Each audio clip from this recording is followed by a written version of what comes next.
Assalamualaikum warahmatullahi wabarakatuh. Kembali lagi di channel Nasihat Kehidupan Misteri. Pada video kali ini saya akan membahas tentang kehebatan leluhur Nusantara ada pada candi ini. Indonesia terdapat berbagai macam candi, terutama di Pulau Jawa ada bermacam-macam candi yang tersebar mulai dari Jawa Timur sampai ke ujung barat Pulau Jawa. Namun ada beberapa kejanggalan yang bisa dilihat di beberapa candi yang ada di Pulau Jawa. Kejanggalan terlihat dari patung dan relief yang ada. Kalau pengukuran secara tahun oleh arkeolog benar, maka banyak hal yang tidak masuk akal di 3 candi yang telah peneliti teliti, yaitu Candi Ceto, Candi Suku, dan Candi Penataran. Yang pertama, Candi Ceto. Candi Ceto terletak di lereng Gunung Lawu, berada di Dusun Ceto, Desa Gumeng, Kecamatan Jenawi, Kabupaten Karanganyar, Jawa Tengah, pada ketinggian 1400 meter di atas permukaan laut. Dilihat dari bentuknya, Candi Ceto tidak seperti candi-candi lain yang ada di Indonesia, tapi justru mirip dengan candi-candi yang ada di peradaban bangsa Inka, Maya di Amerika Latin. Beberapa arkeolog Indonesia mengatakan bahwa Candi Ceto dibuat pada zaman Kerajaan Majapahit, tepatnya pada saat pemerintahan Prabu Brawijaya V.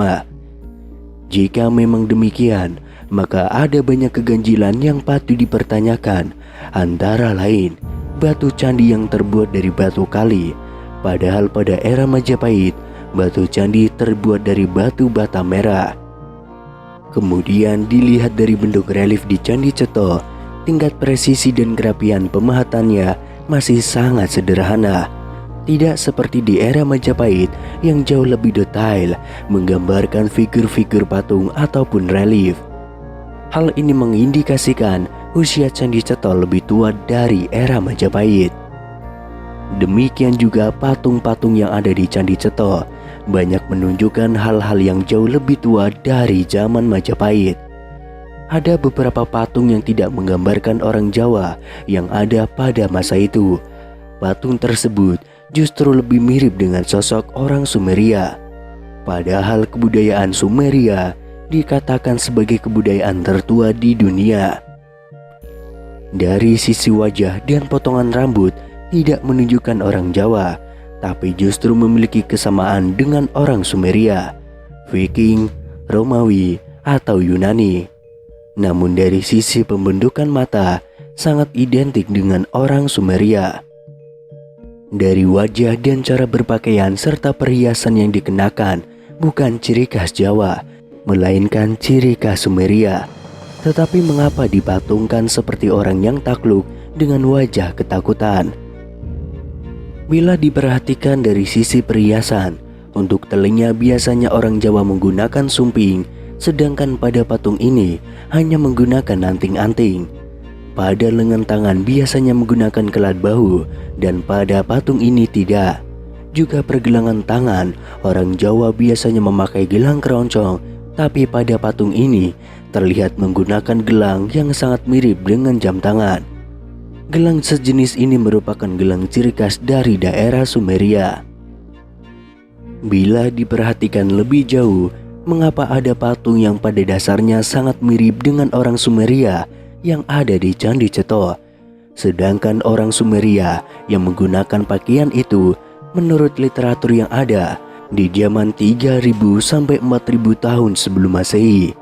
Kalau mereka dikatakan manusia pertama yang mempunyai peradaban dan tata sosial yang sudah bagus, mengapa mereka menyembah dan kelihatan takluk di Candi Ceto? Jadi, apakah bangsa kita tidak ada peradaban pada waktu itu? Ataukah peradaban kita sudah lebih maju dari peradaban mereka? Lalu kesimpulannya adalah, adakah hubungan peradaban bangsa kita dengan peradaban bangsa Maya, Inka di Amerika Latin dalam menghadapi bangsa Sumeria? Kemudian yang kedua, Candi Suku.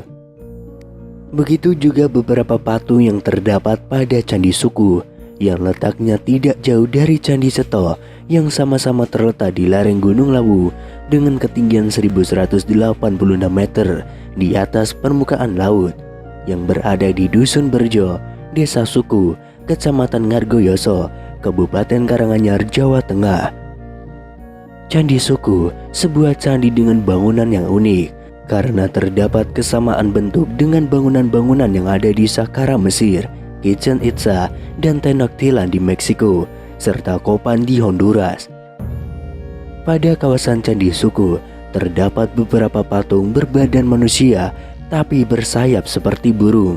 Namun sayangnya kepalanya telah hilang. Namun pada bagian belakang kawasan Candi Suku masih dapat ditemukan beberapa patung sosok manusia bersayap yang juga masih utuh. Dan ternyata kepalanya menyerupai bentuk burung.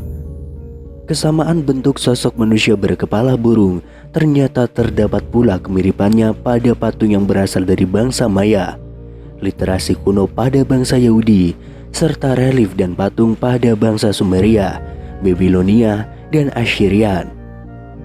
Lalu yang jadi pertanyaannya adalah, hubungan apakah di masa lalu antara leluhur bangsa kita dengan bangsa Maya, bangsa Sumeria, Babilonia, Assyrian, dan spesies manusia berkepala burung?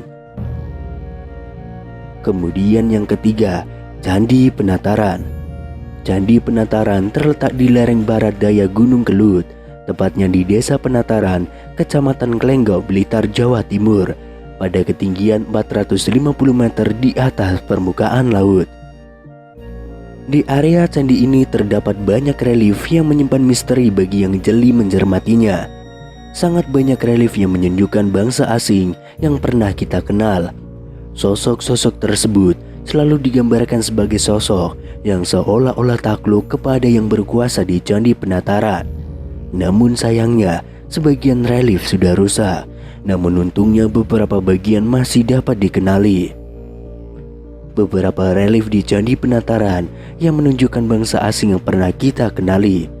Pada salah satu relief terlihat ada 3 orang di belakang orang yang sedang duduk, dan di depannya ada 2 orang yang sedang menyembah. Kalau diperhatikan dengan jeli, orang yang paling kiri seperti orang yang berpakaian dari suku bangsahan atau Cina. Lalu di depannya mirip orang yang tergambar di Angkor Wat atau bangsa Champa. Dan di depannya lagi mirip orang dari Maya, Inca, atau Copan yang berasal dari Amerika Latin. Kemudian pada relief-relief yang berada di tingkat 2 bangunan Sitinggil yang ada di Candi Penataran sangat jelas menunjukkan penaklukan suatu bangsa yang mirip dengan bangsa Indian.